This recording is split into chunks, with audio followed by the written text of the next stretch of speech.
So I have the pleasure to welcome Aurore.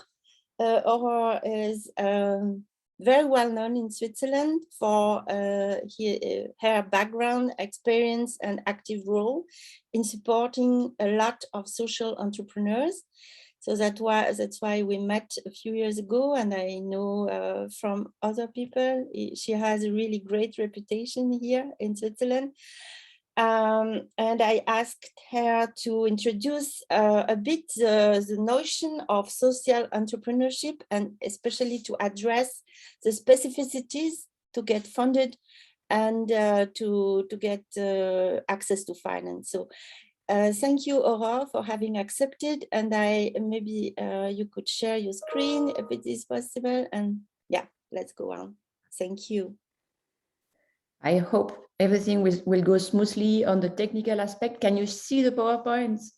Yes, perfectly. Thank you. Good news. This is a good start. So good morning, everybody. Really glad to be here with you.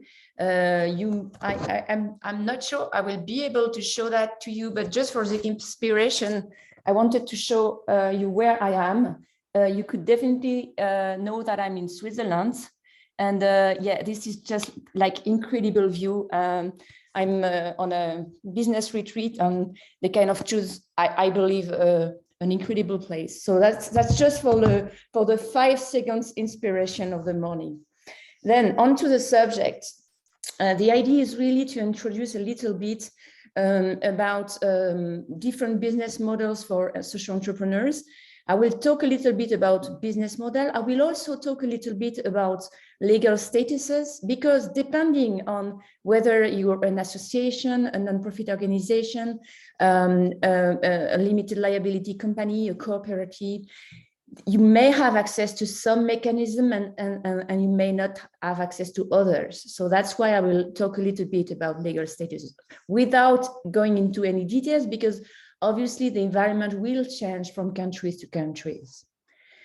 So who am I? So I run an incubator based in Geneva. We work with Swiss projects, but also with other projects across Europe. We do social innovation, and more specifically around food. What we do on a regular basis is that we organize social innovation workshops, trying to share best practices and also to raise the global awareness about that kind of subjects. And I also have a very strong interest into working with disadvantaged group of people that comes partly from my former role at UN Women. But more recently, we created a second structure. We'll talk a little bit about that later, because that's actually one example I can give you about how you could adapt your legal statuses and your businesses model over the time, depending on what you want to do. So the second structure is an association, a non-profit organization, and we run a program, for instance, specifically for women entrepreneurs or for kids entrepreneurs, etc. And I'm also a single mother of 2, which is another challenge we'll not go into today, but that's sometimes part of the challenge of being a social entrepreneur. So yeah, I will tell you one example of what can happen. So we created 2 structures over the time. The first one is SoftWeb. It was created in 2009. And at the very beginning, the idea was to run all our activities through SoftWeb. Activities working with companies, activities working with change makers, everything was supposed to go under the one roof of SoftWeb. But and it was set up as a limited liability non-profit company, which is something relatively new. In fact, we were the first one to set up with this form in Geneva. And it did open some doors. For instance, we were the first to receive subsidies for salaries as a company. So it did open some doors, but some others did not open because it was kind of too new, or it was difficult for people to identify that a private company, privately owned, could have a social impact. So over the time, we realized that was really a challenge. So what happened is that in 2017, we decided to create a second structure, and we kind of uncoupled the commercial activities that stayed with SoftWeb, like for instance, co-working or consulting services, with the other activities being more working with disadvantaged people, groups of people. So this is where we run, for instance, a mentoring program for women entrepreneurs or the kids entrepreneurs, to make it sure that's the only way we could actually get regular funding for these kind of projects. Before, when it was within the one single structure, it was a lot harder.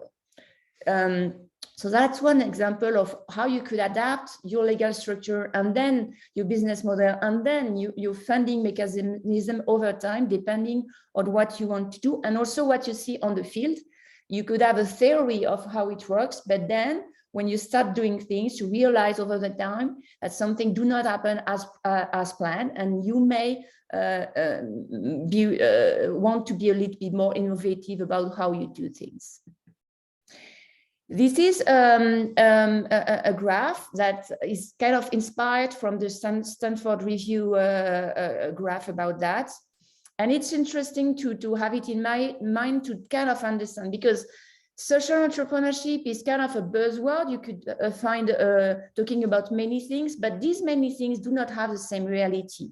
If, for instance, we start with a pink box, which is more impact-oriented and doesn't have so much commercial activities, these are generally set up as NGOs, as non-profit social enterprises.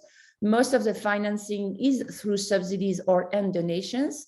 The governance is collective, which is a good thing because it's more collaborative, but that's also a challenge, because when you start as a social entrepreneur, you have a vision, you want to go forward with this vision. And if everything is collective, sometimes that can also be a challenge over time. Then if we take the opposite box, like the blue box, you would have organizations that are more like social businesses. They have commercial activities. Most of the financing is through commercial activities. And that will have impacts, like shareholders will generally expect a return on investment. And if you want to grow, grants may not be accessible to you, and you may have to use loans or investments to actually scale up. So if I take the previous example, software would be in this box and soft power would be in this box. But then what happens in the middle box?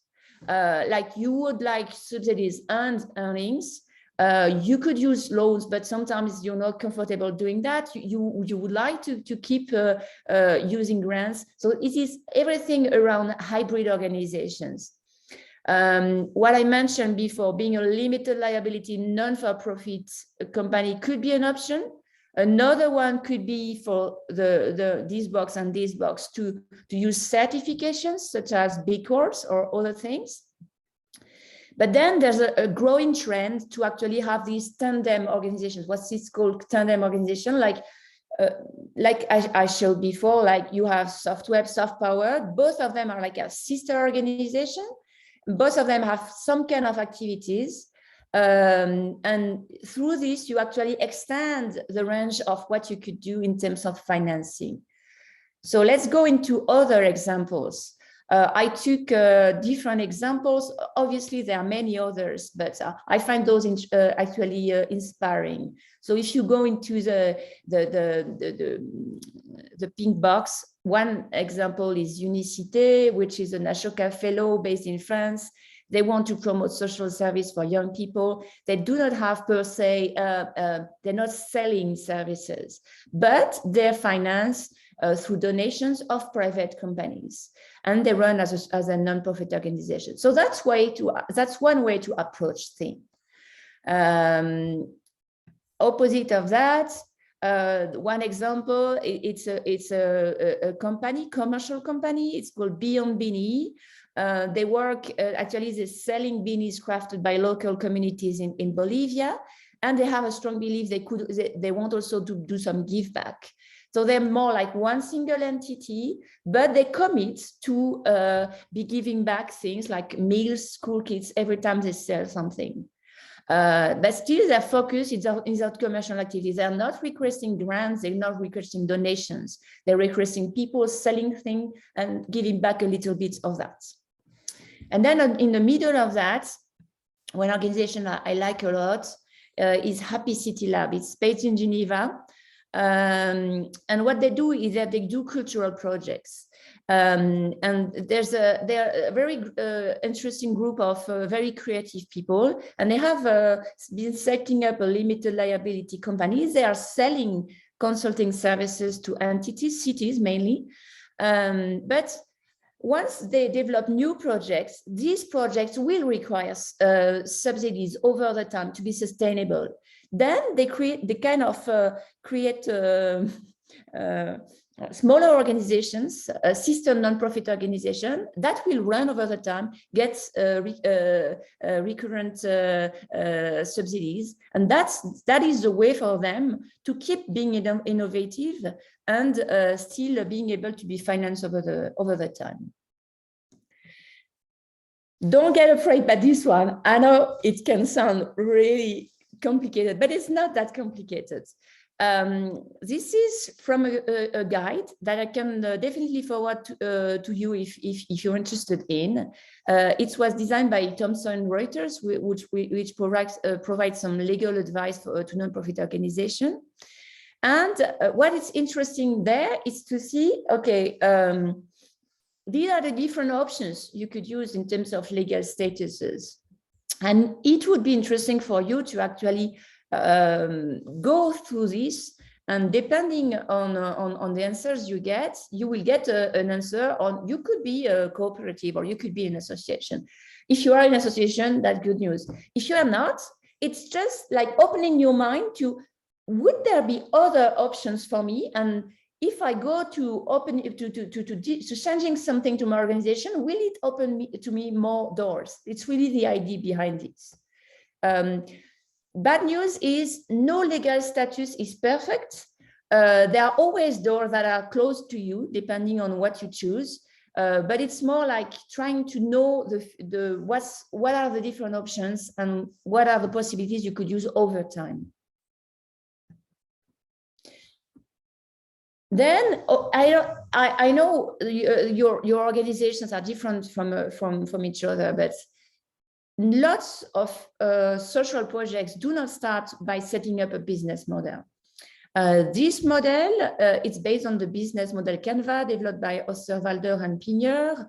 There are little differences depending, because it's for social projects. One example is, if you want to sell a product, you need to understand a little bit more about who you're addressing, who you're talking to. And this means beneficiaries, but this also means clients. And understanding the differences of that could help you, for instance, developing more the client funding you get directly from the clients, the commercial activities, or it could lead you to identify new partners for the work you do with beneficiaries. What I see a lot, for instance, even last week I had a case like that. People start an association, they want to be helping people. They say, okay, these people don't have money, so I will do, I will not charge too much for what I'm doing. But if you do that like this without asking for additional funding, then you will not earn enough money for you to sustain over the long time.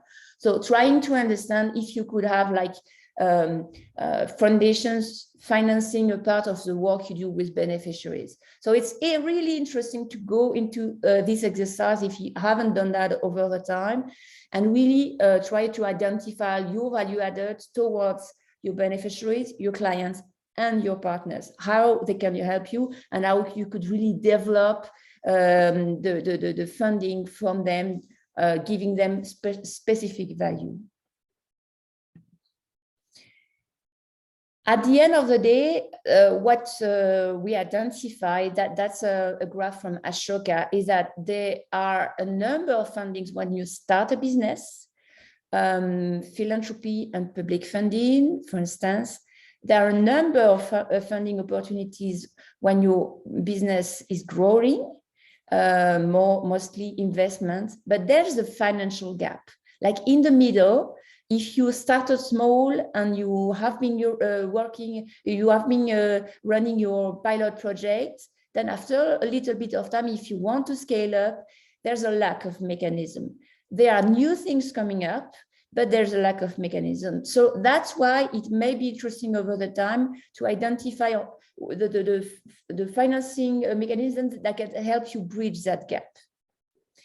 And basically, so I would tell a little bit about step 1 financing mechanism, step 2 financing mechanism, and also things you could do all over the way. But then I will leave the floor to other speakers, because they will go deeper into some of the mechanisms that will help you bridge that gap. So level 1, when you start, typical financing mechanism would be your money, money from friends, family, fools, love money, people that just love what you do, love what you are, and will help you no matter what. Grants, I will also tell you a little bit more about grants, because there are 2 kinds of grants, and one type is more interesting for you to grow.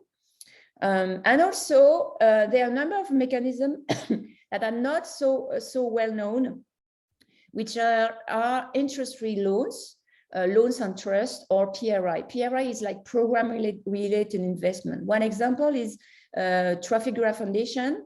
What they do for social businesses is that they will lend you money with the intention that in 5 years or 10 years time, you will give back the money. But if your project fails, they will not ask you the money back, because they consider that the due diligence they did, if you fail, they also failed their due diligence, so they're co-responsible, and they will not ask for the money back. So if your business grows, you will give the money back. If that's not the case, you will not give the money back. So these are interesting mechanisms to go to the next level. And also, don't forget, there are a number of competition awards. Some of them have financial prizes, so that could be of help for you to grow. And when you are at this stage, your aim is really proof of concept, gain credibility, and leverage for next steps. Then if you go to the second group of grants, I mentioned like there's 2 types of grants mainly. The first one is typical for non-profit organizations, like it's program-specific or restricted grants. They will fund you for what you're currently doing. They will not fund you for what you want to be doing next. To do that, what's interesting is when you try and identify growth or unrestricted grants, because they, for instance, a foundation I work with, they will fund you for 2 years for you to grow to the next step.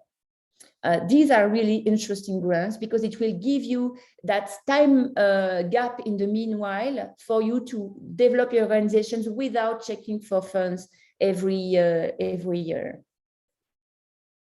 Then if you go on to the second group of funding opportunities, you will then go on to angel investing, loans, impact investing, etc. And when you're there, your aim is really to scale up your project to sustain long-term impact. If you started as an association, angel investing will be difficult. So these are the times where you could kind of investigate other legal forms and try and identify how to go to the next level and make your project really sustainable. I will stop there. And things you can do all over the time. Crowdfunding, that's a very interesting one because you could really activate it at different points of time. And it's not only gaining money, it's also opening new client base and client funding. That's it for what I wanted to share. I don't want to go into too many details. I could speak about this for hours, but that's not the idea today. And the idea is to have a little time for you to ask questions on how that resonates with what you live as an organization. Thank you very much, Aurore. I think it was quite clear. We have 5 minutes to questions and answers. I don't know if you have some. We can maybe de-share the screen. Yeah, Karen, I see you have a question. Fine. Yeah, hi. Thank you for the presentation. I have a question about the so-called unrestricted grants. Mm-hmm. Like, where do you find them? Can you give some links and examples for those? The problem is that it's not necessarily visible from the outside that they would give that kind of grants. One way to identify them is to understand who created the foundations, for instance. What's called philanthropreneurs. They are philanthropes that comes from an entrepreneurial background. So why is it important? If you come from an entrepreneurial background, you know that you need some funds to scale up. And you know if you're a non-profit organization, it's hard to get. So these generally would be more open to that. Trafigura is definitely one example because it's a company foundation. They're active in many countries. You could check whether they're active in your country. Just trying to think of international. There's a fund that may not be giving funding, but one example of a philanthropreneurs is Womanity Foundation. Basically, they support women entrepreneurs, Ashoka Fellow to the next step. The guy was also an entrepreneur, so that's why he gives that kind of funding. So that may be a way, like look through philanthropreneurs bios, check if they created a foundation. That may be a way for you to identify those and look for unrestricted growth, unrestricted grants, growth grants. These are keywords you could find on some international foundation websites. Thank you. Yeah. Other questions?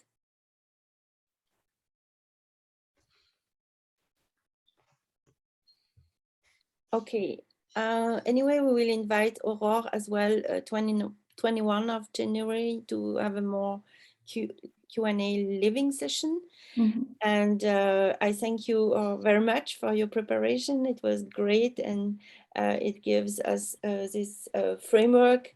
And I think it's really very useful to everybody understand where he stands and what is a possible pathway to transform as well the legal framework in order to get more chance to establish a sustainable business model. Thank you. Thank you. So I think Laure is maybe with us. Yes. Good morning, everyone. Hello, Laure. Nice to meet you, even if it is in a virtual way. So Laure and Eva, I think I see as well, Eva, are from Ulule. It is, I will let Laure introduce Ulule. Ulule is a big crowdfunding platform and has developed a lot of tools for coaching. They are very strong in coaching. The proposal I know by myself because I did one experience with Ulule. I thought in 2 days I will be online. It was not true. It took like 2 weeks because I had so long questionnaire from my coach at Ulule, but it was very worth for me because I did improve a lot my strategy. So it was, and we got funded. So really nice way to find some money, little money. But I let you, Laure, introduce yourself and give us some tips and tricks for the crowdfunding. Yes, thank you, Dominique. So, hi everyone, really nice to meet you all. I'm just going to share my screen. I have a small presentation. I don't know if you can see it right now. Is it good? Yes? Okay. Yes, now it's perfect. Thank you. Perfect. So I am just going to first do a quick recap about what is crowdfunding, because maybe some of you are not really familiar with the concept. And after, I'm going to do some kind of zoom on Ulule and explain you a bit the specificities of the platform and the benefits, because as you may or not know, there are a lot of crowdfunding platforms today, as it's been like crowdfunding has been developed a lot these last few years. So yeah. So what is crowdfunding? So as the name says it all, crowdfunding is literally financing your project thanks to a large number of people. So the main goal here is obviously to find some new funding sources to get some money, clearly. But over the year, we really realized that crowdfunding is way more than just a way to finance your project. There are many different goals that project owners are reaching when they're launching a crowdfunding campaign. First of all, it's a really good way to test your project among the general public, see if it can federate a lot of people, if it can attract a lot of people. So the goal here is to really see how it's going to be when you're really going to launch your project after getting all your fundings. It's also a really, really good online communication tool. When you're launching a crowdfunding campaign, it's in a certain amount of time during when you're really going to communicate way more than you're going to communicate in like general time. And the goal with this campaign is also to really enlarge your target audience, the community that you have already based around your project. And this will be thanks to a strong commitment from you, from the project owners, as I'm going to explain it a bit further. But you have to keep in mind that when you're doing a crowdfunding campaign, people are going to finance your project, obviously, but they are also going to finance the person that is like holding the project. So you really have to be committed during your campaign. So more specifically, Ulule, as I told you, there are a lot of platforms of crowdfunding, but Ulule is one of the first one that has been founded in Europe, as it's been created in 2010. It's now the leading platform for positive impact projects in Europe. I say Europe because even though it's a French company, Ulule really wanted to like have some kind of target all over Europe and all over the world. So it's also available in the United States and in Canada. This is why we also have some offices in Canada and a part of our team that is based in Canada. And the mission of Ulule, of the company, is really to give everyone, the creators, the citizens, the companies, the association, the power to act for a more diverse and sustainable world. So the specificities of Ulule and its benefit, I think the first one is really based on the fact that we are a generalist platform. What does it mean? It means that you can find any kind of project on Ulule.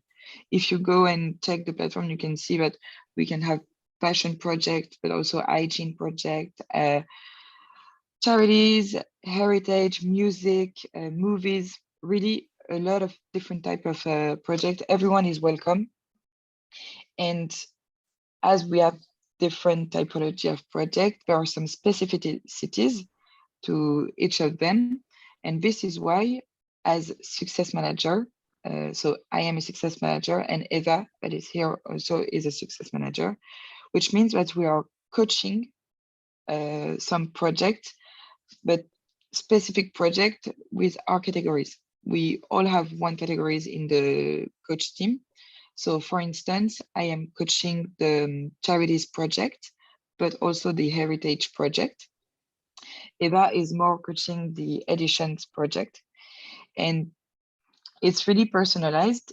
Every person that wants to throw a campaign on Ulule, as Dominique said, has a coach that is assigned to the project at the beginning. And this coach is going to really help you to build your campaign page and also to lead and to launch the campaign. We are available during the whole time of your preparation, but also the whole time of the campaign and after it. And thanks to his personalized coaching, we are really proud to say that in 2021, 79% of the campaign that have been launched on Ulule has been a success. Why am I mentioning this success rate? It's because on Ulule, we are based on the all or nothing principle, which means that before launching your campaign, you have to define an objective and a timing. And during this amount of time, you have to reach your objective until the end of the campaign. And if you don't, all of the person that contributed to your project will be reimbursed. So you really have to reach this objective if you want to get the funds at the end. And our goal is really to help you to build everything as the best it can be to maximize your chance of success. The fact that you are a generalist platform is also good because we really enlarged our scope of people that has been touched by Ulule project. And that's why today we are a really strong community of over 4 million users on Ulule. And also we have some kind of, Ulule can push the project to its community on its social network, but also in its just newsletter.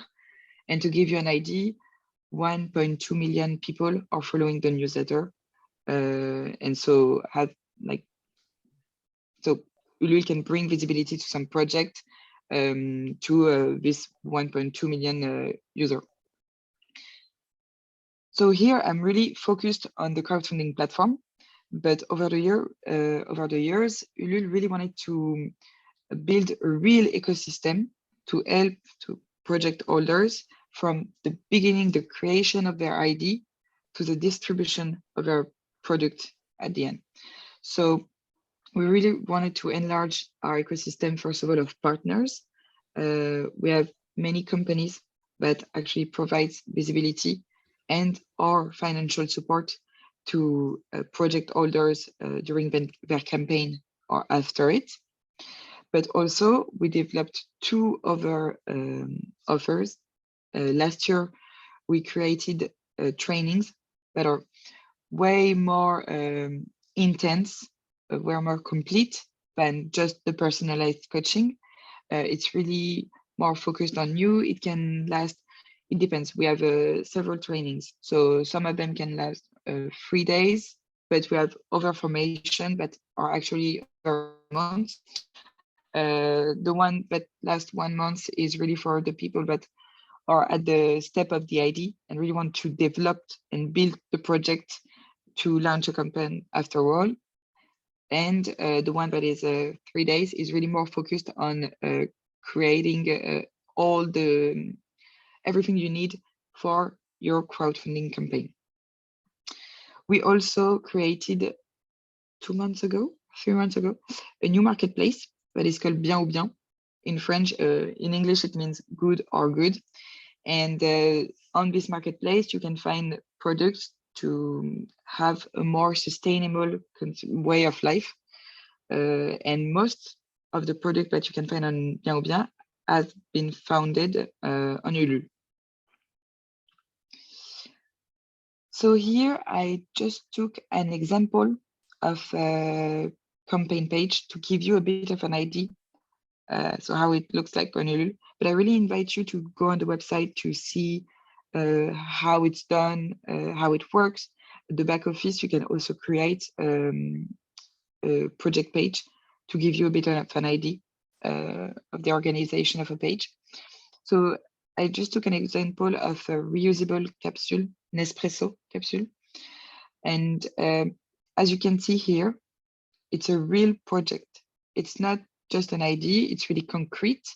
It's a creative project that is innovative, entrepreneurial, and really able to unify a community and federate some people, as your goal is to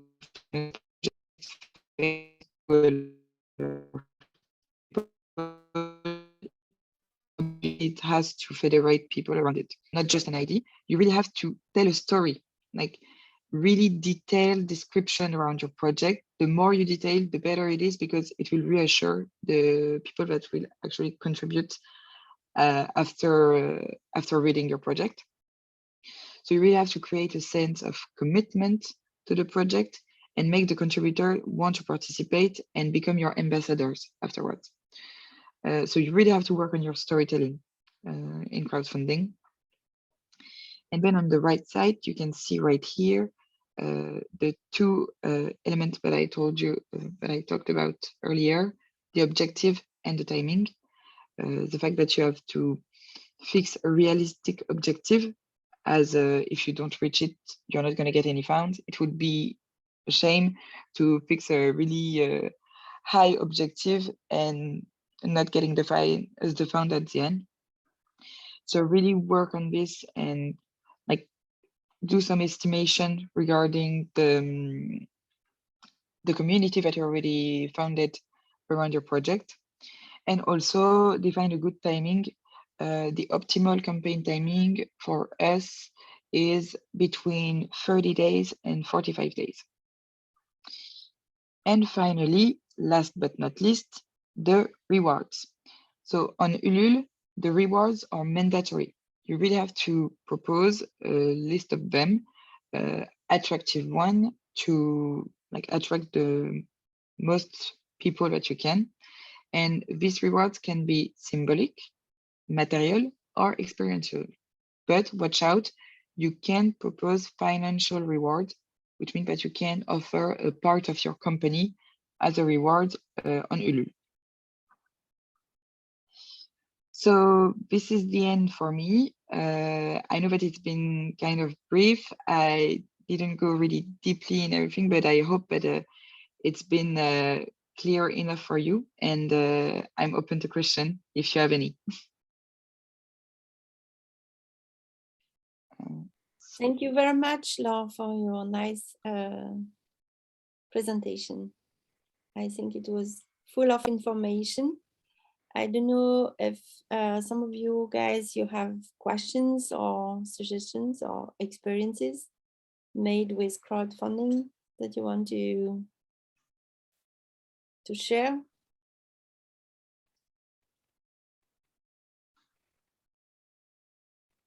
Did you already experience some crowdfunding? I think yes, most of you did already.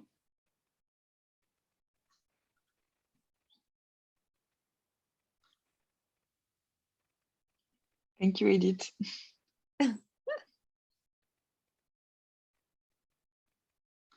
So yes, Tom, do you want to ask something or to propose? Yeah. Yeah, hi. Hi. Hello. Thank you very much for a very interesting presentation. Yeah, I had a couple of questions. I don't have any experience with crowdfunding, but I was wondering, you mentioned in the beginning that part of your success is to have a generic platform on which you can raise all sorts of crowdfunding projects. And you mentioned that as a success factor for Ulule. Does that mean that you would also advise against more targeted platforms that's focused around food innovations? How do you see that? Not especially. It's just that I know that for some people, it's important to have a large scope of people because their goal is also to get like new audience, new target. And again, as we push some projects to people on our platform, I know from experience and from the data that we have that when we push a project and we talk about it, it can really bring a lot of new funding on the project. So it's a strong tool, but watch out because the platform in itself can bring something, can help you to boost the success of your project, but it's not the platform that does the success of a campaign. Like it can help after, like if you already are in a good dynamic of success, but you can base your success on the platform that you're going to choose.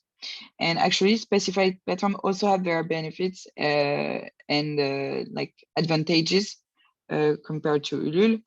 The fact that the target is like way more specified, and so you're sure that it's going to interest the target that is here because, or more sure than on Ulule where it's way more like way larger, let's say. So I think there are really good benefits also there, but for us, like having a lot of people is also a way to enlarge the scope of your community. but specific platform, I know that they also have like really interest, and I know that some like project holders that I met preferred going on specific platform for their advantages and the fact that they had a more specific community around it. But yeah, for me, it's just about the fact that when we push projects, when they already are in a successful dynamic, it can bring something and it can help, it can bring you some fundings. But yeah, I don't know if it answered your question. Feels good. Thanks. Yeah, I think I hear you say that it really helps to make scale in if your community is large. Yeah. And of course, you don't determine the success only by reaching so many people. The story has to be right. Yeah, exactly. But then I think that the story can also connect specifically to particular communities. So then it could also be an option to have a smaller platform. But Oh, then totally. your stories will be a little bit different and Yeah. perhaps more detailed or more more advanced somehow. Yeah, totally. As I said, really every platform has its interest, and it's also regarding your strategy that you have to choose if you prefer a specific one or a generic one. And it also depends on the project, if it's really specified or it can really touch the way larger scale. Like I know for local project also, but sometimes some of them prefer to have specific platforms, but it really depends on your strategy and what you're reaching and the main goal that you fix when you're launching your campaign. Yeah, thanks. You're welcome. Thank you very much. So thank you, Laure and Eva. I think we take now 2 minutes break and we come back to hear from Haki, from Wagerningen, in the team of Tom, about impact investment. And I thank you very much, Laure, to have prepared this introduction. You're welcome. Thank you, Dominique, for welcoming me. And we come back later to you. Yeah, thank you. Perfect. Thanks a lot. So in 2 minutes, thank you.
So I think we are back and we start again. I welcome Haki. I hope he is with us now. Yes, I'm here. Okay. So together with Tom Bosch, they are part of the FoodTRAILS project and working more specifically on economic aspects in this Wageningen Economic Research Group, and especially about impact investment. And Haki describes himself on the webpage as impact researcher, but I find very nice. Yeah, so maybe I let you introduce yourself and share screen if you have any presentation. Yes, I have a presentation. I just prepared it. Yeah, thank you. Yeah, my name is Haki Pamuk. I'm a development economist and an impact researcher.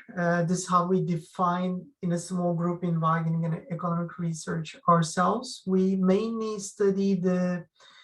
evaluate the impact of the public policies on employment, in inclusive value chains and financial interventions. So in our small group, we are looking at how these policies change the lives of people. And we do it in the rural context, but increasingly also in the urban context.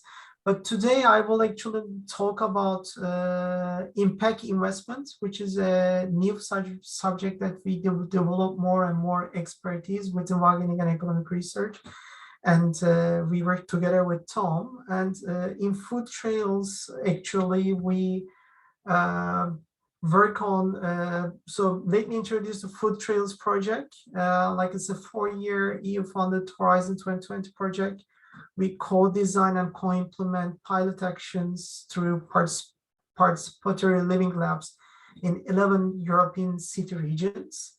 And in this project, we are currently establishing an impact investors lab to share knowledge about challenges, innovations, and opportunities, and to identify the business strategies and financial arrangements that are relevant to invest in the cities. Tom, do you want to add something to that, maybe, about the FoodTRAILS project? No, I think that's a good introduction. Okay. I just wanted to say that you're sharing your the other one. Okay. Then let me I think it is on this display settings. Yep. You have to change the display settings. Just change the now one. we should change. Okay, that's better. Excellent. Thank you. Okay. And we have Anja here as well. So from FoodTRAILS, and who's been one of the instigators and inspirers of the FoodTRAILS project. So Anja, please come in if you want to say something about FoodTRAILS.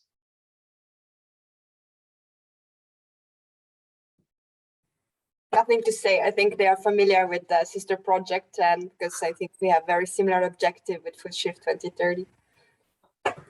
But yes, happy to be called the instigator of project proposal. Oh yeah, for sure. Project wouldn't be there without you.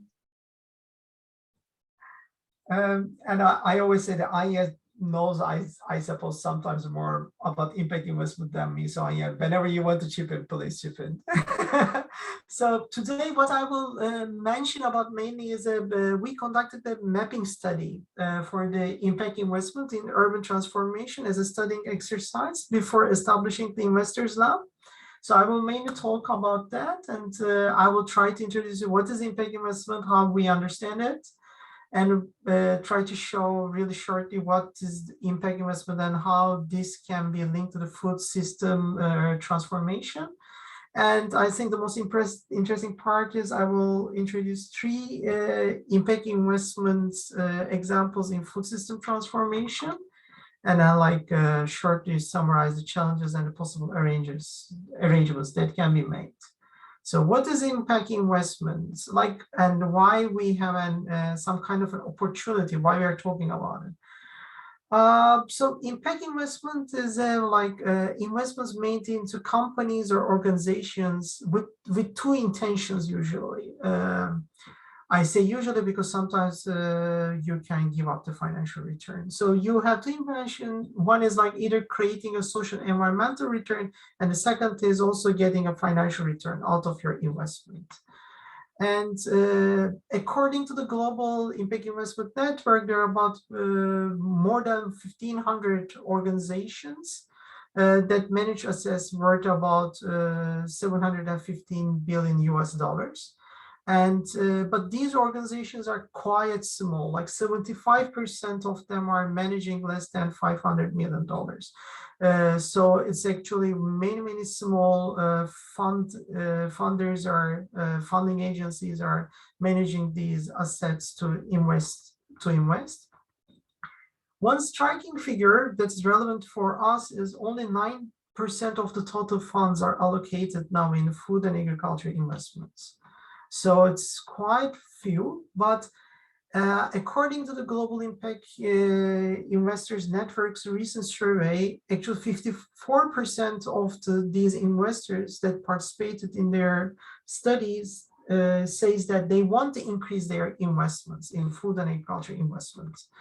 And also 55% of them, so more than half, are saying that they want to also invest in cities and the communities. So this is giving us a really big opportunity space to attract some kind of additional fund to transform the food systems, especially in the urban context. But who are these people? Like, so impact investors actually are funded by two big groups. One is the private investors. These can be really high net worth individuals who are really wealthy. They can be family offices. Families are coming together for good reasons, or private foundations. And they are usually together with institutional investors, which means pension funds, investment banks, development finance institutions, banks, trading houses. So these two groups of people are holding a lot of money. And what they do, they usually put this money into smaller funds managed by asset funders and create joint ventures to invest. How do they invest?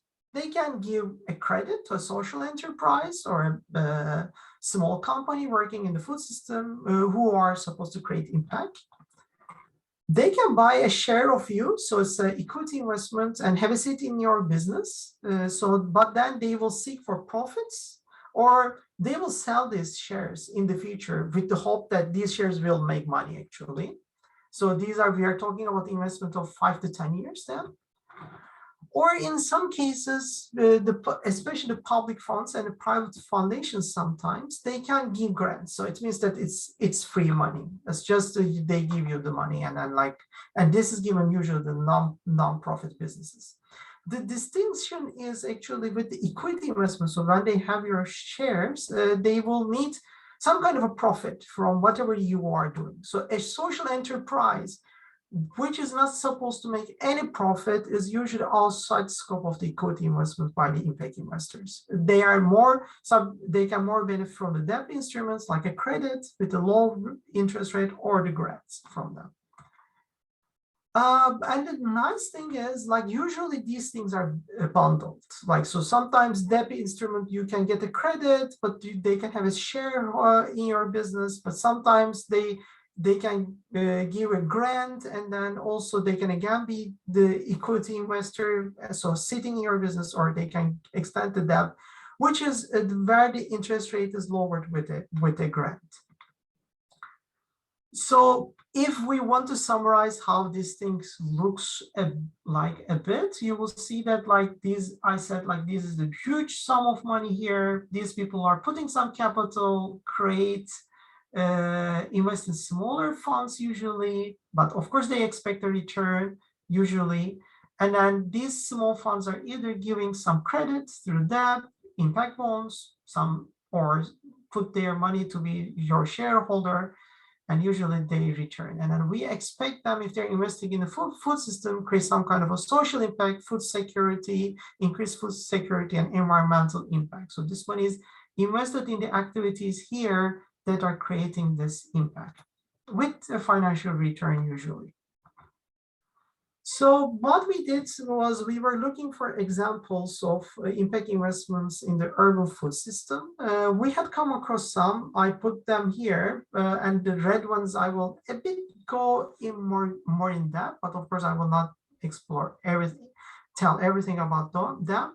But what, as a summary, this says that actually, like this equity investment, social impact bonds, blended loans, all are used. And we see the examples of it in different cities, like in Netherlands, for instance, there's an example in there's an example in England, Denmark, Sweden, Milan, Italy.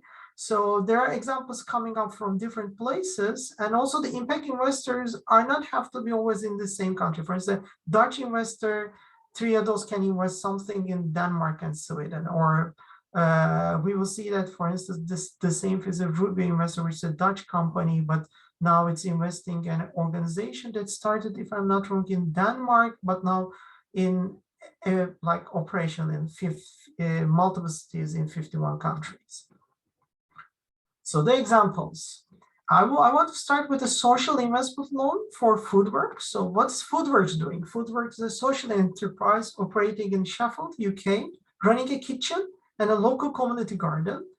And it also collects unused, unwanted, locally produced ingredients. And they sell it for really, really cheap prices. There's no financial return. It's a social enterprise, so they don't make any profits. And if we want to say that actually their food system contribution, their impact is reduction in food waste, social cohesion, because many of the old people who are living alone are encouraged to buy some healthy food here, and also food security and improved diets is one of the impact areas. And what is their story? Key Fund was trying to increase their operations in multiple cities, and they found a public loan, but the problem was the loan would be operational about a year later. So they would receive the loan a year later, and they needed some kind of a loan, but of course they don't make profits. How to make pay the interest? What they did was they approached a Key Fund, an impact investor, a small impact investor in Sheffield, which they gave actually €1,000. This loan was blended with grants. So as a result, the grant paid the interest rate, and then it was actually a zero interest rate loan. And then in 1 year period, if I'm not wrong, the Foodworks repaid the loan and then received the public funds and corrected the cash flow and expanded its operations in multiple areas now in Sheffield. Another one, Color Kitchen. This is actually coming from the city that I live at, and I realized this is the last. And I didn't know their story until I started doing this exercise.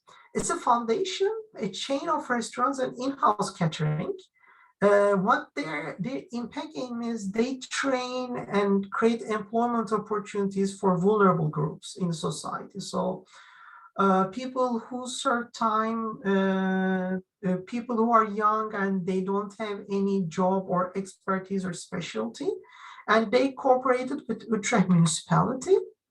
It's a social enterprise again, so no financial big return.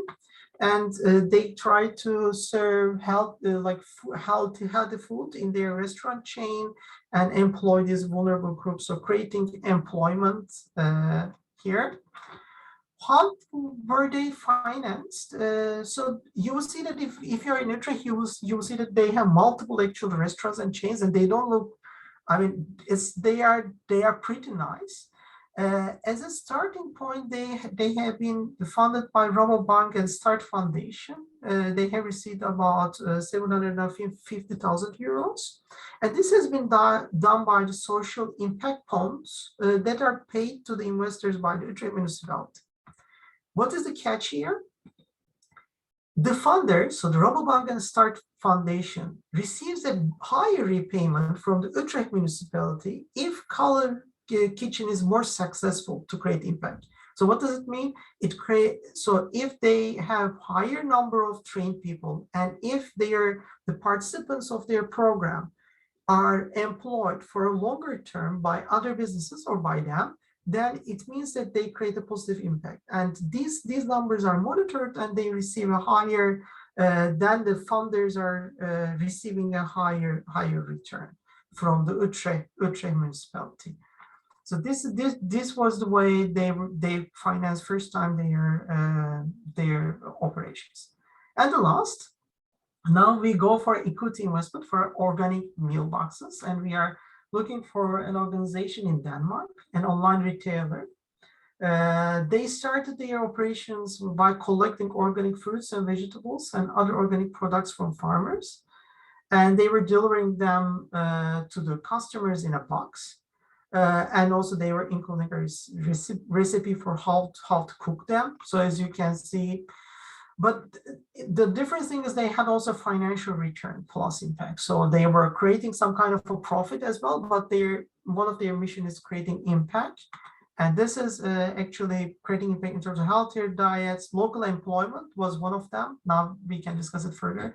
They are not even sure about it so much, but also the ecological benefits of organic farming. At one point, this online retailer wanted to expand its operations, and in different places. Now there are operations in Sweden. And how did they do it? They attracted equity investment, non-disclosed amount, but a big one, as far as we know, from Triodos Investment based in the Netherlands. They bought 20% of the shares of this company for a high amount, and then with that money they invested, and then they expanded their operations, and now they receive this.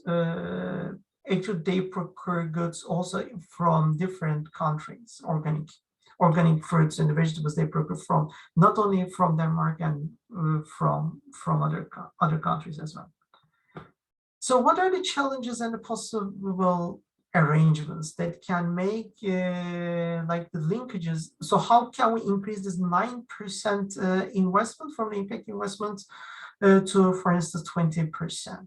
One thing we have discussed with investees and investors was there's a low familiarity with impact investment practices and the contribution of investors to the urban development. So we need some kind of a dialogue between them, and this has not been done much before. And also impact investment is not straightforward. So these things should be in different platforms that should be communicated by the investees who are actually looking for opportunities to expand their operations. And also public sector should somehow involve in this discussions. This is another thing, and then create maybe some kind of monitoring framework so that the investors and the public sector and the other stakeholders, those social enterprises, are speaking the same language, especially on the subject of impact. So some arrangements that can be done is like joint policy development initiatives by stakeholders and innovators and impact investors.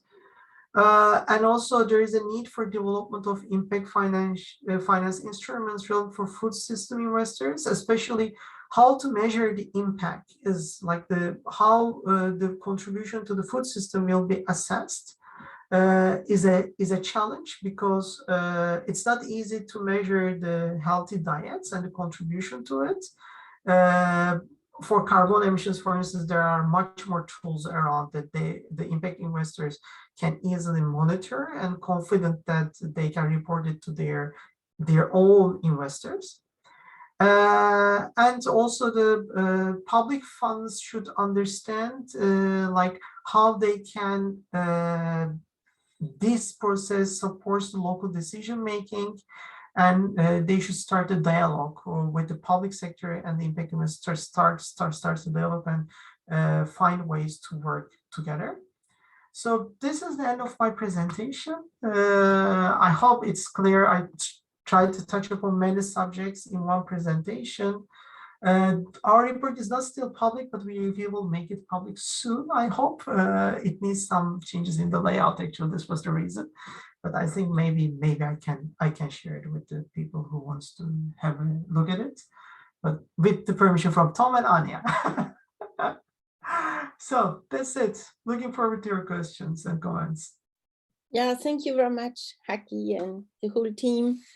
very interesting. I think the last point about the indicators, so how to measure the impact, is really interesting as well to us, because in the Food Chef project, we have a whole work about monitoring, evaluating, and we already are very aware how difficult it is to set up a system where indicators are good enough to be interesting, to really inform the impact, but as well not too much demanding in data and data collection and data analysis, etc. So it's really a challenge, yes, for sure. Thank you. I don't know if there are some questions in, you can as well maybe stop sharing. Okay.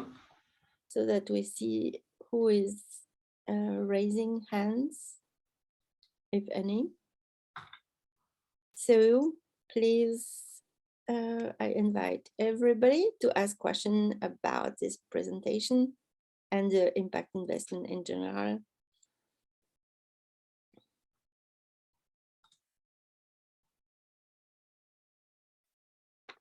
Okay, that is very calm. Tom, do you want to add some things to what Haki did present? Not really at this point, only to say that I think for me the key message is that there are different ways of dealing and getting involved with finance. Yeah. There's a huge need for propositions. So there's matchmaking to do. Yeah. And I think what we try to do over the course of the work in FoodTRAILS is to look at what sort of arrangements can be made on behalf of potential projects or hubs. Like what could be the role of cities to put certain funds or intermediate platforms in place, yeah, that can make the bridge to the investors, because it's pretty obvious that there is capital looking for a good destination, yeah, but it will not easily arrive at the in the form, you know, that startups can use it. This is what we're trying to do in FoodTRAILS, is organize a discussion on how these arrangements can be made. Yeah, yeah. And I see that a comment from Marta. Yeah, I think it's a nice comment actually. Like, you can explain it first. Yeah, like I mean, she asks that actually the city's financial situation is not so bright. So aren't we expecting too much if we expect them to invest in the funds? Marta, am I summarizing it well?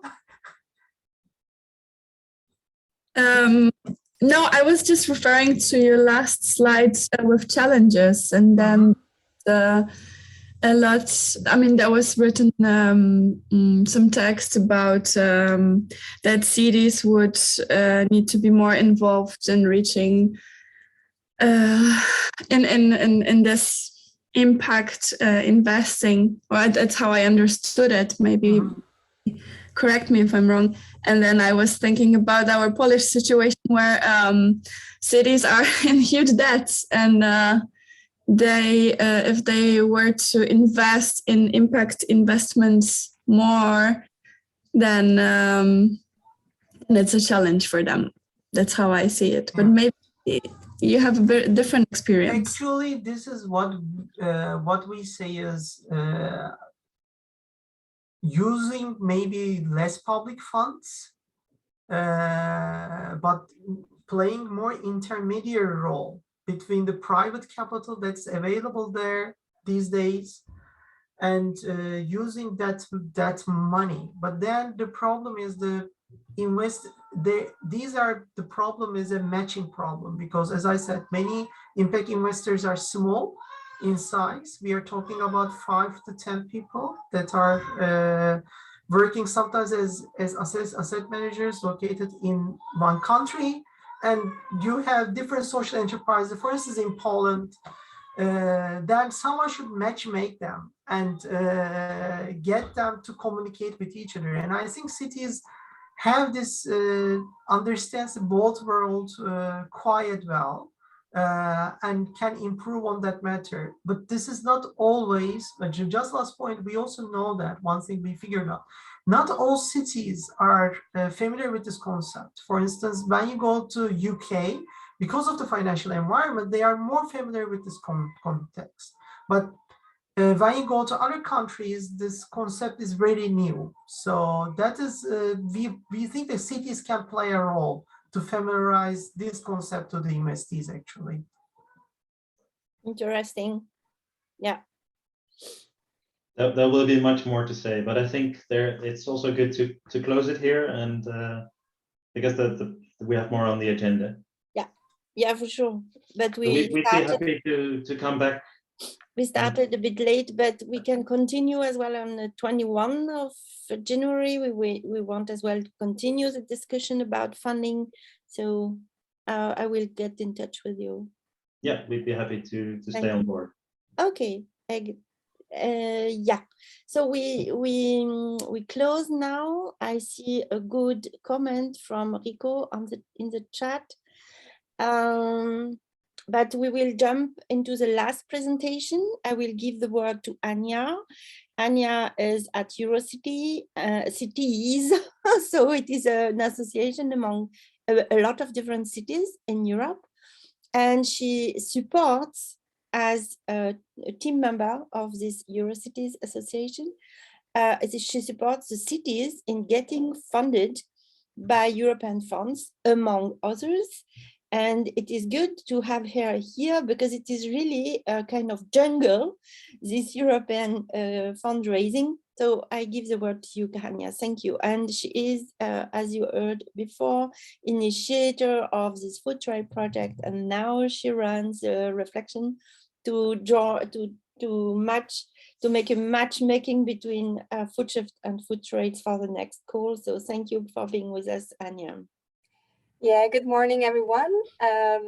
So yeah, in FoodTRAILS, I'm actually responsible for supporting capacity building between the cities, which I know is something that you have also started as FoodShift, particularly sharing the lesson learned from your labs, also with cities outside of the consortium. So basically, this is also what we want to do in FoodTRAILS, and there is a lot to learn.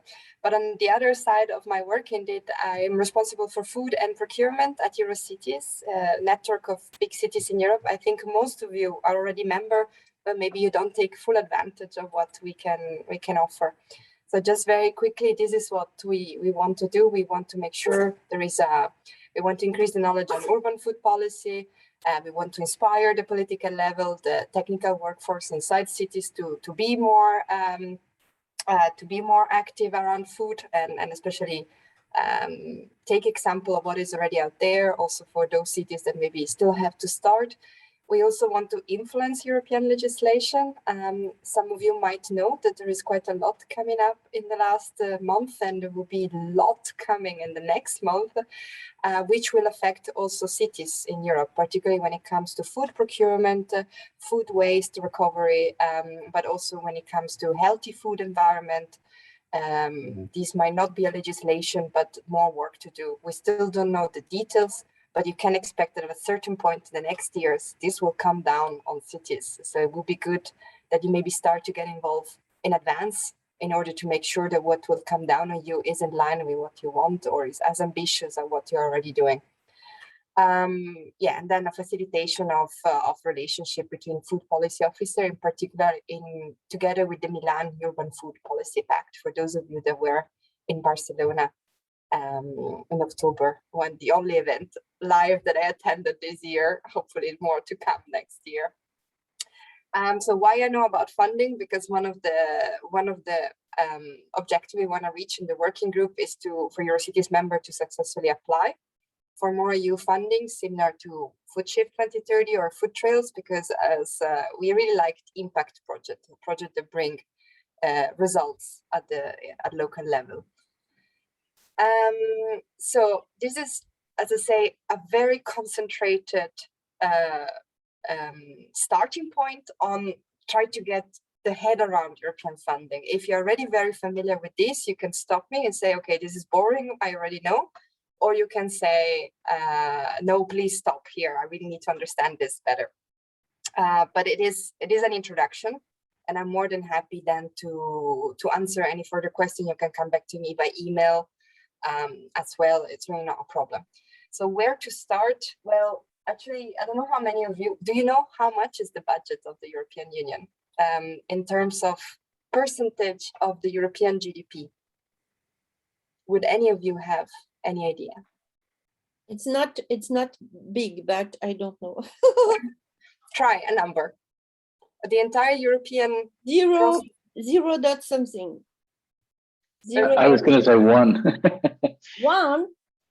Yeah, I think 1 is the ambitions every year, and then there is a lot of negotiation and strong points between the member state, the European Commission, the Council. So usually it's a little bit less than 1. So sometimes it's ridiculous how much work we put on. However, what are looking at not a huge amount of money. Anyhow, and of this 1%, most of the money actually goes back at the national member state. So around 76%. This was the figure from the last budget, but in this budget that hasn't changed much. So most of the money goes back at the national level. So in order to understand what is possible and what is not possible, you need to get in contact with your national contact point. And usually you have a responsible organization that operating the European Regional Development Fund, the Common Agricultural Fund, the European Social Fund Plus. And for example, for this money, even though they are not cross international European project, I know, for example, in Italy, they are using quite a lot of social fund money for food aid solution in cities. So there is already quite a lot that you can do to use more strategically this money at local level. But for these, you have to get in contact with your national government, regional government, and you have the better relationship you have, the better you can also use this money. And this is a great example that comes from the Dutch cities. Learn from them because they are extremely good in advocating for what they need, and also make sure that the national government makes good use of this money. And of course, some of you, especially coming from the center east of Europe, will know about cohesion funds. These are funds that are also going down on national level, that are reserved for the EU 10 countries that enter the European Union a little bit later. But what I will talk about to you today is mainly the European Commission funding. So what is left is those funding that are centrally managed by the European Commission. For example, Horizon, that as you know, fund Food Shift 2030 and FoodTRAILS, but also LIFE, other type you might be familiar maybe with Urbact, that is dedicated to cities. So today I'll give you just a few names about this so that you know what they are, and then you can come back to me to know more about it. So this is how the European budget works for the next 7 years, so from 2021 to 2027. It took the European Commission, the Council, I think 4 years to come to this. And as you can see, it goes in a lot of different directions. However, the main ambition for the next 7 years is to support climate and digital mainstreaming. And that's why quite a high priority target for the budget will be dedicated to this. As you also might know, one of the biggest change of this year is that we have Next Generation EU. This was recovery funding after the crisis, the COVID-19 crisis. And I think what is very interesting that the European Union will borrow money for the first time ever. Will not pool money only from the national level and then redistribute it according to the priority, but will also be borrower of money, which is something very, very interesting. And very interesting political discussion here in the EU if we will continue with this. But yeah, why I'm showing all of this, because to access European funding, it's very interesting to know what are the priority, because if you want to write a successful European project, you have to make sure that you answer to the needs of that specific funding program. So because each of this funding has a specific purpose, they have specific objective, and when you apply for this money, you have to make sure that you are answering to that purpose. For example, Horizon Europe, it's innovation. It's straightforward, but there are also a lot of, let's say, further objectives that will need to be answered if you want to be successful in obtaining money. Something I mentioned before, most of the money are these two yellow and green bubbles. These are the ones that go back at the national level, and among which the biggest chunk is still the common agricultural policy. I know some of you cities, most of you are not directly using those funding, except if you're metropolitan areas, for example, in France and Italy. However, there are articles there, particularly Article 16 of the Common Agricultural Funding, that are very interesting if you want to do more short supply chain, short procurement. So even though you're not directly accessing this funding, it is interesting to keep an eye on them sometimes. And especially European Regional Development Funding are the one particularly accessible for cities. And I mentioned that the social fund more for social projects, for example, food aid solution. So these instead are the centrally managed one. Again, most of them answer to different needs and different objectives. I will not present most of them, but just for you to know the most interesting one are research and innovation, Horizon Europe, and the natural resource and environment, which are LIFE program, which are the two main ones that currently clearly support food project. And then there is a little bit more under the European Regional Development Fund where cities can use and get together. Something that we really appreciate compared to the last funding program is that finally they put their things together at the European Commission, and they are trying to put everything under one website. So when I started this job 8 years ago, you had to go around and collect information from a variety of websites. Now they try to put everything together. So let's imagine your colleagues are also interested in getting active, for example, on Creative Europe, and why not have exposition related to food. With a bit more creative and cultural twist, you will have everything under one website now. So this is really the thing. So what is, how many of you are familiar with Horizon 2020? No, we are all, because we are all involved in this. So the good news is that Horizon Europe doesn't fundamentally change.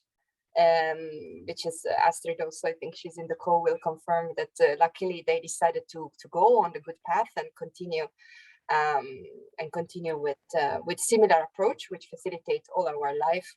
What you need to know is that there is a specific program related to food, bioeconomy, natural resources, agriculture, and environment, and in there is a specific destination for cities. This is something that we are advocating since a long time, and I think we can expect that in the future there will be even more and more calls dedicated to urban food, because it's also one now of the 10 destination of Food 2030. So these are just some of the calls. I don't know how interesting it is to go into detail because the deadline is approaching relatively fast. However, you can expect that more calls will be launched in 2022, and if you want, you can keep in touch and we can share with them to you. But for example, there is alternative protein friendly, sustainable and healthy food environments, which is something a lot of our cities are in the EuroCities working group are really interested into. For sure, more innovation and research on food losses and waste prevention. Food sharing and strengthening urban communities is clearly something that again emerged from the pandemic. And then there are the more coordination and support action, which are indeed the one about bringing results of project together. And it's that, as you know, the research innovation action are more about piloting and testing on the ground.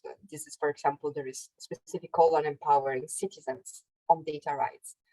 So again, I will not go in detail. I don't think it's that interesting. The deadlines are approaching. But what is interesting to know is that if you are proactive, just a couple of months ago, they actually started to write the new calls. So you can be there and you can go and poke them and say, look, we are really missing this in research nowadays. We really need more money to touch this because it is a new concept. For example, I'm thinking food obesity in childhood today. The cities are telling me there is not a lot of data and they need more data for this. So we are going and poking and say, hey, European Commission, we need more calls on that. But you have to be very proactive and start way in advance. So other funding program, let me know if for those of you, they really are new, but I don't think. So there is the LIFE. LIFE is the specific program dedicated to environment and climate, now also energy transition. The new calls, they actually just open. I will present them a little bit later. And then there is URBACT and Urban Innovative Action. So these are projects and calls for proposal that are only for cities. So you would not have such a multi-stakeholder approach like in Horizon. However, if you follow some of the URBACT projects, they are also delivering very interesting results. And for example, you can use URBACT especially for transfer knowledge. Usually they are a lot smaller projects and they are mainly, let's imagine the Food Shift 2030 cities in 2 years, they really want to get in a new project in order to share everything they have learned thanks to Food Shift and everything they have applied. So, and you want to transfer it further, URBACT will be one of the projects that you would use. Urban Innovative Action, now called European Urban Initiative. It's something that is relatively new, and also here you can have project up to 5 million euro. And again, it's only for local level, only for the cities and your local stakeholders. And it's really about pushing innovation in your local environment. So it's not this European innovation, but it's really the innovation at local level. Also there, the projects are extremely interesting, and the kind of results they're getting out is super interesting. And so the new calls are expected for the end of 2022. And we are always in contact with the Secretariat of URBACT and Urban Innovative Action, because we collaborate on a lot of different initiatives, for example, even events that we are planning for 2022 around food. Something relatively similar, but at the same time a bit different, is Interreg. And I know some of the Dutch cities are using a lot Interreg for also food project. Interreg there are different types of Interreg. You have the Interreg cross-border. So for example, if you are in Czech Republic and you want to collaborate with all your border country, you have Interreg macro region, for example, Alpine Space or Ionic, or Interreg Northwest Europe, or Interreg Arctic as well. And this is more for challenges that has to be tackled at macro level. For example, the Alpine space doesn't stop just because you have the Italian-Swiss border. So you want to have projects that tackle, for example, issues. And then Interreg Europe is, of course, with the entire Europe. And here you have a lot of projects that have worked on food also in the past. That's something to keep an eye. So just because the live calls have just opened, so these are the most interesting at the moment, if you are not waiting for the Horizon one. So they follow 4 different sub areas. Natural and biodiversity, circular economy, and quality of life are the 2 where you will find specific reference to food, and a little bit less on climate change mitigation and not on clean energy transition. They are smaller projects compared to Horizon. However, you have a very integrated type of project called strategic integrated project. That is one of those projects that is looking at mixing really, first of all, working more at regional level. And so connecting, for example, the urban and the rural, and is also looking at using European funding to then attract other type of investment. So you should use this project as a way to create opportunity for then increasing your results further. Sorry, I realize I'm talking quite a lot. Just to say that, yeah, in terms of a lobby, EuroCities has just published a statement on the role of cities, and now we are working quite a lot on advocating also on upcoming funding opportunity for cities, but above all also the upcoming legislation. That was it. Sorry, I realized we went quite a lot further. So I don't know if you're all everybody. I thank you very much, Anja, and I think it will be very good to get in contact with you and to further envisage new calls where we could pool the work done at the level of the cities and of these labs to continue working and getting funded for this work. Okay. I think we are very late, but we started as well late because, yeah, I think it was like this. I don't know if our partners in FoodShift want to ask some questions about European funding, or Malin is as well there. If you have practical questions as well to ask her to combine, I think the other funds with FoodShift funds. I don't know if you have already faced some situation where you ask yourself, is that possible to combine funding from Horizon and other, like starting a new Interreg with the same partners for similar activities? Yeah.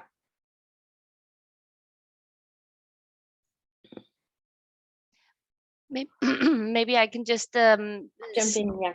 Jump in. Yeah. So you're always welcome to ask. But I would just like to mention that for additional funding for activities that are related to the FoodShift project, the only thing that I would like to underline is that it's very important that you have in mind that we should avoid any double funding. So this is the most important lesson, I think, to take with us. So it's the EU really appreciates projects seeking other funding, elaborating the project and working beyond what is budgeted within the Horizon 2020 funded projects. The only thing is that we should avoid having any income or any double funding. So if you receive funds from other places, you should just bear in mind that the funds are kept separate from the EU reporting. This is basically my message. Yeah. Not to get in trouble because of different ways of funding the same activities. Yeah. So that's why our timesheets are very important as well. Mm-hmm. And the recording of the invoices that are linked to our activities. Yes. Because in case of control, then we become in big troubles. But I think as far as our innovators, for example, are absolutely not funded through FoodShift, it can be a way, if we get some additional funds, to make them available for the innovators. And so that's, for example, something we could explore. Yep. So thank you, Malin, for having been with us today. I think we are close to closing now this webinar. It was really very interesting to have everybody here to discover these different ways of funding. I remember that Martin introduced as well in one webinar, Fall-to-Fall webinar, the idea of the participatory budgeting at city level. And I think it is something we will take as a topic for our next Fall-to-Fall at 21 of January. So we will go a bit deeper in the social entrepreneurship with Aurore. We will go deeper in crowdfunding with another platform, not Ulule.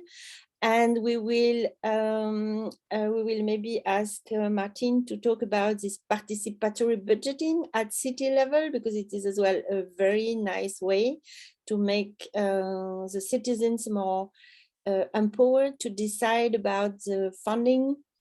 And we will ask as well Tom and Haki maybe to join to explore more about this impact investment. Yeah, so we will capture the best of what we have heard to pave a way to a very successful implementation of our FoodShift project and to support our innovators in the future. And I thank all the participants, and I thank especially Dirk for his patience, because we are very late. So thank you. Merry Christmas.